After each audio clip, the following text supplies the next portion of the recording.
any long-term plan immediately hits the ugly truth of reality and then becomes a joke. I think very carefully about what's next.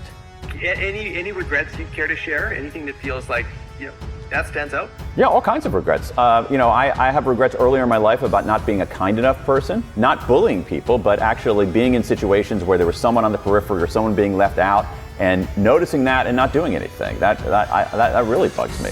Like many people, there were a lot of people who talked about regretted not going to funerals. And there's one funeral that I'm thinking of, a guy who I worked with. I wasn't like a close friend, but I didn't go to his funeral because I was like really busy that day, and I still regret that.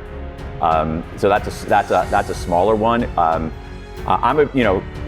For the folks who are interested in careers, which is a lot of your audience, I know, one of my favorite techniques is what Tina Seelig at Stanford University calls a failure resume. Like, I've made a failure resume, a list of all of my setbacks and mistakes and blunders, and you list all those. Hell yeah. You list all those, and then you think about, like, what did you learn from that, and then how can you apply it going forward? And so again, for me, you can't spend a few years on a topic without it changing, particularly a topic with such emotional freight as regret. But the idea that you should never look backward on your life and say, oh, I wish I had done things differently, is actually a terrible blueprint for living. And I think one of the problems is, especially in North America, is that we're a little over-indexed on positivity. Positive emotions are incredibly important, and they should outnumber our negative emotions, but we need some negative emotions because they instruct us. And our most prominent negative emotion is regret. And because regret teaches us, it instructs us, it clarifies us. It clarifies what we should be doing and how we should be doing it. And so we need to understand how to deal with our negative emotions. We can't ignore them like no regrets. We can't wallow in them like, oh my God, it's so terrible, I'm such an awful person. So among the misunderstandings are, we think that when we experience regret, it's somehow an aberration, when in fact, everybody experiences regret. Regret makes us human. Regret is part of the human condition. What's more, we think that regret makes us weaker, when in fact, the research shows that, done right, regret can make us stronger, that we can enlist our regrets as an engine for forward progress. There are 4 core regrets over and over again, and they tend to transcend the domains of life. We often think of our regrets as like, oh, I have a career regret. Oh no, but I have a health regret, or I have a romance regret. But what I found is the 4 regrets are these: foundation regrets. Foundation regrets are, if only I'd done the work. These are regrets people have about not studying hard enough in university, or not taking care of their health, or smoking, or not eating right, or not saving money. Small decisions that accumulate to bad consequences. The second one, huge category, boldness regrets. These are regrets that people have that say, if only I'd taken the chance. They didn't start a business. They didn't ask that crush out for a date. They didn't travel. They had an opportunity at one point in their life to do something beyond play it safe. They chose not to do that, and now they regret it. Third category are moral regrets. If only I'd done the right thing. These are people who, at a certain point in their life, could do the right thing or the wrong thing. They do the wrong thing, and it still bugs them, which is in some way, its own way, heartening. It shows that I think people want to be good. And then the final one are connection regrets. Connection regrets are, if only I'd reached out. And these are regrets about relationships, where you have a relationship, or you should have had a relationship, and it comes apart, usually through drifts, and you want to reach out, but you don't because you think it's going to be awkward and the other side's not going to care, so it drifts out even more, and then in some cases it ends up being too late. And so these 4 regrets, to me, reveal what makes life worth living. What do we want out of life? We want a stable foundation. We want some stability. We want a chance to do something. We want a chance to learn and grow and lead a psychologically rich life. We want to do the right thing. I'm convinced that most of us want to do the right thing. And what else do we want? We want love. We want connection to other people. That's what makes life worth living. In a weird way, regret also taught me about what makes a good life, because I had, collected 16,000 regrets from people in 105 countries. And when they told me their regrets, in a sense, they were also telling me about what made life worth living. How do I turn that? How do I take something that feels like it hurts and turn it into progress?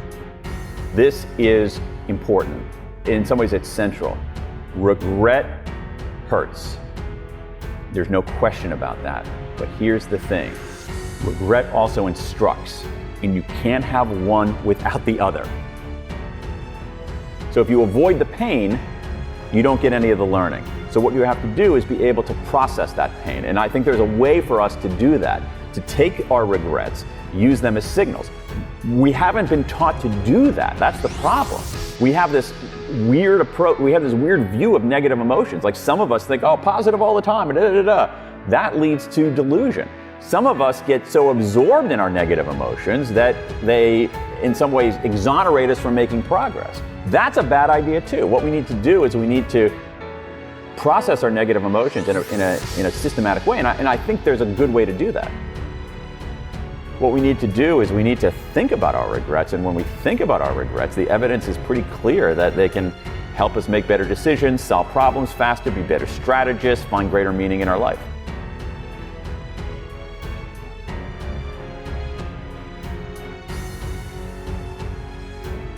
What I had this giant database of regrets, and I would look on my computer screen and see them listed there. And you know what? It wasn't that much of a downer, because I felt like people were trying to make sense of it. There's some interesting research on this. One of the things that we think about disclosure of our vulnerabilities and our setbacks and so forth is that people will like us less. And in fact, they actually like us more when we do that. And so I actually had a lot of respect for people willing to disclose and willing to explain. And I felt like I was actually helping them make sense of this regret. So it wasn't that much of a downer. Over and over and over again around the world, the same 4 regrets kept coming up. And I found that fascinating because there wasn't much national difference. What's more, as I said earlier, these 4 regrets are revealing, because by revealing our regrets, we are revealing what we value the most. And so to me, these 4 core regrets operate as a photographic negative of the good life. That is, if we understand what people regret the most, we actually understand what they value the most. So in a weird way, these 16,000 regrets are not a downer as much as they are a pointer to what makes life worth living. Many of these decisions are less monumental than there's a kind of a focusing illusion that when we're making a decision, we think that that's the most important decision there is.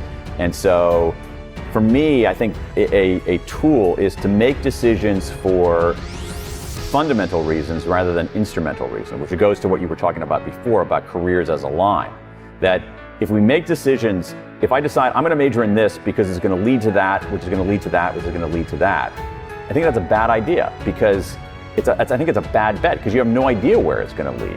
If you major in something because you like it, because it's interesting, because you find it compelling, major in that because you're going to learn a lot, you're going to do really well, and you have no idea where it's going to lead.